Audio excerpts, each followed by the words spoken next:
வடமொழியில் முன்னரே இப்புராணம் காந்த மகாபுராணம் என்ற பெயரில் அறிமுகமாகி இருந்தது.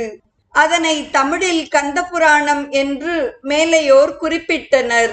அம்முன்னோர்கள் தங்களுடைய 5 பொறிகளையும் நன்னெறியில் செலுத்தியவர்கள். புலனடக்கமுள்ள பெரியோர் கூறிய பெயரை தமது நூலுக்குச் சூட்டுவதில் மகிழ்கிறார் கச்சியப்ப சிவாச்சாரியர்.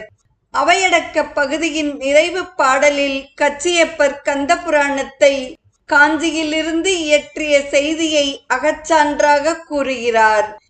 வேலாயுதம் தாங்கிய நம்பியாகிய முருகனின் வரலாற்றை ஏகாம்பரர் உமையுடன் வீற்றிருக்கும் காஞ்சியில் இருந்து பாடியதாக குறிப்பிட்டுள்ளார்.